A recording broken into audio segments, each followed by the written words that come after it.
Una vez que hayamos cumplido con los 6 pasos previos a un proceso de evaluación, llega el momento de emitir el juicio de valor o el juicio valorativo acerca de la información que hemos recogido a través de los instrumentos de recolección de información. Esta información nos va a llevar a una toma de decisiones de manera acertada y luego de esto debemos presentar los resultados a través de un informe. De esto y mucho más estaremos hablando en la siguiente socialización. El equipo número 4 está conformado por la señora Melixa Linares, la señora María Angélica González y mi persona, Yubel Marchán. Buenas tardes, doctora Miorica Tobar, y buenas tardes a queridos compañeros. Para iniciar con la socialización, en primera instancia debemos definir lo que es un juicio evaluativo o un juicio valorativo. Y según el autor Scriven, en el año 1973, este nos señala que ningún procedimiento evaluativo podrá considerarse como tal a menos que se emita un juicio de valor acerca de algo. Ese algo puede ser un medio instruccional, el rendimiento académico de un alumno, incluso la misma praxis docente. También podemos afirmar que es aquellas conclusiones a las cuales nosotros llegamos una vez se haya analizado la información que se nos ha presentado en los instrumentos en los cuales recabamos esa información.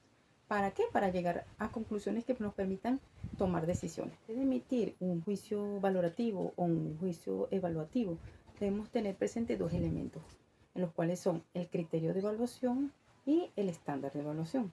En cuanto al criterio de evaluación, estamos hablando de aquellos aspectos, aquellas características, aquello que nosotros queremos, a qué parámetro que nosotros queremos ver en nuestros alumnos una vez se haya cumplido el proceso de enseñanza. Si estamos evaluando un programa o un curso, es el efecto que nosotros queremos ver en nuestros alumnos a través del cumplimiento de ese programa. Cada uno de estos criterios se le debe asignar un valor al momento de la recolección, de aplicar el instrumento de recolección de información. Tenemos que asignarle un valor a cada uno. Y a medida que esos criterios se vayan cumpliendo, vamos formando el estándar. El estándar son las categorías o el grado mínimo o máximo de cumplimiento de los objetivos establecidos en estos criterios. Por otra parte, también tenemos que tener presente cuáles son aquellos enfoques o perspectivas sobre las cuales se emiten juicios de valor. Y según varios autores, nos señalan que son 4 tipos de juicios. Escriben en el año 1973, señala que el primer juicio es el que está enfocado en los procesos y en los productos educativos. En este caso se establece una escala de estimación de acuerdo a ciertos criterios o características que deben cumplir esos procesos de enseñanza que se realizan en la propia praxis docente cotidiana y cuáles son aquellos medios que utiliza el docente para recabar la información de sus alumnos, sean ejemplo, elaboración de mapas, elaboración de cuadros, que le aseguren que ese alumno está en proceso de aprendizaje. También el autor, en el mismo año, el autor Cronbach, 1973, nos señala que el segundo enfoque es el que va orientado a la emisión de juicios a los medios instruccionales, a los individuos y a los aspectos administrativos. En cuanto al primero, cuando hablamos de medios instruccionales, son aquellos medios que utilizamos los docentes para llevar la información hacia nuestros alumnos, sea a través de la emisión de diapositivas. Ejemplo, la emisión de diapositivas, de láminas. ¿Cuáles son los mejores o las mejoras que debemos introducir para que esa información llegue al alumno de la mejor manera? En cuanto al juicio, en cuanto al rendimiento académico de los alumnos, aquí vamos a evaluar cuáles son las mejoras o cuáles son las mejoras en la praxis docente que debemos hacer los facilitadores para que ese alumno adquiera un mayor rendimiento en tal o cual materia o en determinado aspecto de aprendizaje. Y cuando hablamos de aspectos administrativos, ya nos vamos al funcionamiento total de una institución pública, una escuela, en el cual vamos a evaluar los procedimientos y los procesos que se realizan internos y cotidianos y que si a través de ellos podemos llegar de manera efectiva al cumplimiento de los objetivos, que en este caso sería el aprendizaje de los alumnos que conforman esa institución. Buenos días. Continuando con el desarrollo del tema de los juicios evaluativos, tenemos los juicios basados en las variables de entrada, la variable del proceso y la del producto. En las variables en la evaluación educativa es un proceso complejo que emite juicio sobre el aprendizaje de los estudiantes. Están contenidas varias variables que se pueden agrupar en tres categorías. Las variables de entrada, que tenemos el contexto donde el estudiante se desarrolla en la parte, viene siendo la parte del ambiente, donde él está desarrollando sus habilidades, ¿verdad? Tenemos las características individuales que implica el género, la edad, el sexo, las destrezas, las habilidades que posee el estudiante, donde aplican los recursos requeridos para lograr el objetivo deseado de que el estudiante aplique sus conocimientos y se consiga el objetivo deseado, ¿verdad? El juicio basado en las variables de entrada. En esta parte, en la parte de las variables de entrada, se van a identificar las necesidades de cada estudiante y bueno, ahí vamos a diseñar las estrategias que requiera para lograr los objetivos, ¿verdad?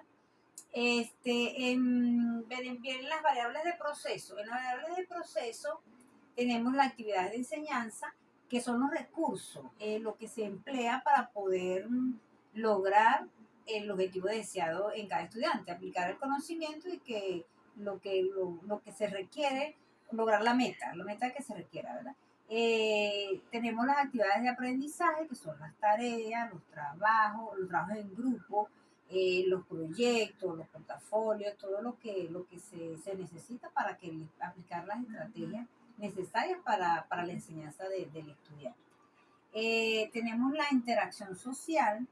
El estudiante, en este caso, el estudiante viene a formar los grupos entre estudiante y estudiante, entre estudiante y docente y entre el contexto donde él se está desarrollando.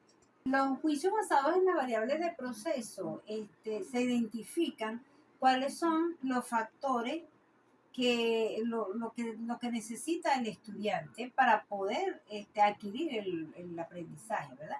Se da el caso de estudiantes que no pueden trabajar en grupo, entonces ahí se le dan las estrategias, los materiales, donde él se va a desarrollar en ese ámbito social. Son una de las aplicables para la variable de proceso. La tercera categoría de las variables es la variable del producto, donde se mide el resultado del aprendizaje. En los resultados del aprendizaje vamos a evaluar qué se logró, las evidencias de aprendizaje, que es el otro punto dentro de las variables del producto, es que se mide la calidad de si el estudiante adquiere bien el conocimiento, y eso viene siendo mediante, por ejemplo, evaluaciones que se le hacen al estudiante, las exposiciones que él haga, los proyectos. Ahí se aplica mucho, por ejemplo, el estudiante en las altas calificaciones.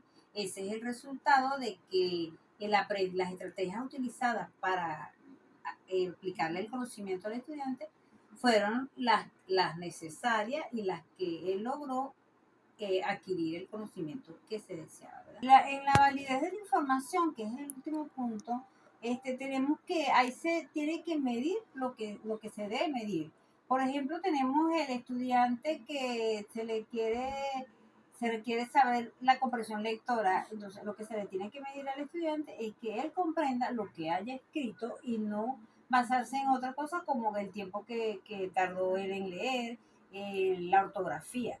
Entonces, es fundamental que se tenga al final la validez de la información exacta, porque ella contribuye a que tengamos, se consigan los objetivos deseados y que realmente con lo que se pueda lograr en esa validez sea confiable, y de esta manera se toman las decisiones adecuadas para lograr que el conocimiento adquirido sea el de valor integral para el estudiante. Seguidamente con el tema hablado por mi compañera, es importante saber que un informe es un documento que resume y representa de manera clara y concisa los hallazgos de una evaluación. Por lo tanto, en esta oportunidad voy a hablarles sobre el informe final de la evaluación. Mi nombre es María Angélica González, de la Corte 65. Con lo antes mencionado, lo primero que se va a hacer es mostrar la forma en la que se van a presentar esos datos que son el resultado del proceso evaluativo, para que asimismo las personas que vayan a utilizar estos datos puedan obtener la información de manera más comprensible. Para todo ello, existen diversas formas de elaborar un informe evaluativo. Asimismo, en 1975, Pufán estableció que el estilo sencillo de un informe debe estar elaborado, primero, una sección introductoria en la cual se establezca el propósito, el momento, el tiempo y el costo de la evaluación.